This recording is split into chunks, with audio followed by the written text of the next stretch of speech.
Hello, my name is Nitish Bharadwaj from Chess Tutors and today we are going to learn about statistics. So, आज हम पढ़ने वाले हैं कि हम मीन कैसे निकाल सकते हैं assumed mean method से. So this is the warm-up slide guys, so please pause the video and try to do these questions. I hope that you have done these questions, so now it's the turn to get the answers. So पहले का जवाब है 9.15, दूसरे का जवाब है 315.28 and to find the mean, what you can do is just add all the numbers here and divide by 5 because there are 5 people here. So इसका जवाब होगा 49. If your answers are right, then congratulations to you. Okay, so our today's topic is assumed mean method. So हम इस table की तरफ पहले देखते हैं और हम यहाँ देख सकते हैं कि हमें क्लास इंटरवल दिया गया है और नंबर ऑफ स्टूडेंट्स दिए गए हैं. So what we will do is हम पहले इन सबको ऐड कर लेंगे and we know that after adding them we will get the answer that is 30. अब to find the assumed mean हमें क्या करना होता है, हमें सबसे पहले उसकी मिड वैल्यू निकालनी होती है. So 10 to 25 what you can do is इन दोनों को ऐड कीजिए, उसे 2 से डिवाइड कीजिए और आपको मिड वैल्यू निकल जाएगी. So 10 to 25 इसकी मिड वैल्यू होगी वो 17.5 होगी और उसके बाद आप हर किसी की मिड वैल्यू ऐसे ही निकाल सकते हैं. एंड रिमेंबर कि आप पहले ही निकाल चुके हैं कि टोटल नंबर ऑफ स्टूडेंट्स कितने हैं. उसके बाद now to find assumed mean what we need to do is इस क्लास मार्क्स जो कि आपकी मिड वैल्यू थी इसमें से आप कोई भी वैल्यू उठा सकते हैं और उसे इसमें से ही माइनस कर सकते हैं. For example 47.5 minus 17.5 minus 47.5 that is minus 30. Then 32.5 इसमें से माइनस कीजिए 47.5, you will get minus 15 as the answer. And similarly you will get the values for all the numbers here. Okay, now what we need to do is we need to find out FIDI. and how can we find it? To find this हमें क्या करना होगा, इस minus 30 को multiply करना होगा 2 से, similarly minus 15 को 3 से, 0 को 7 से, and such a way you will get all the FIDIs here. After calculating them what we need to do is we need to add them up. So इन सबको add कीजिए and you will get the answer 435 here. now हम पे वो सारी videos अब हमारे पास वो सारी वैल्यूज़ हैं जो हमें यूज़ करनी है assumed mean निकालने के लिए. So let's look at the formula for assumed mean.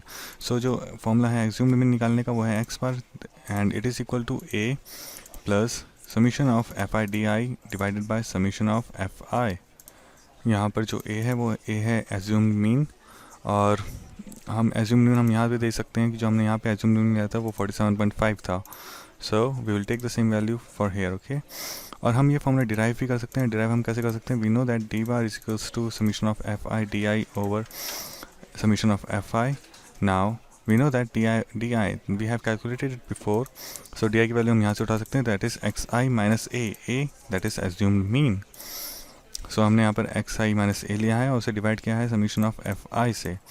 Now हमने ये दोनों चीज़ें अलग अलग लिखी हैं. सो FI multiply by XI minus FI multiply by A.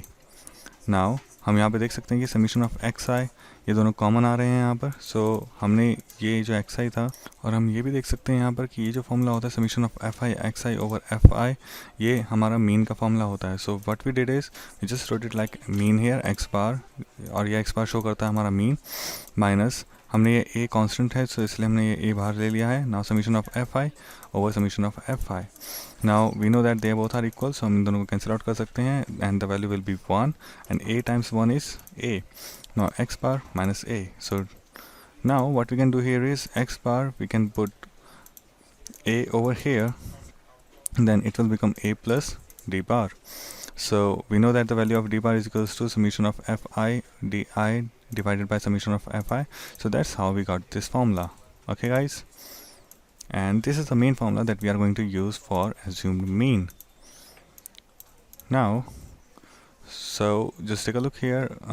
We know that the values are here, so we can take the values from here and we can put it in this formula. We know that the a is 47.5 plus summation of FI DI. just take a look here. FI DI को हमने add किया तो हमें 435 value मिली थी. सो हमने 435 यहाँ पे रखी है और उसे डिवाइड किया 30 से, क्योंकि DI की वैल्यू जो थी वो हमें मिली थी 30.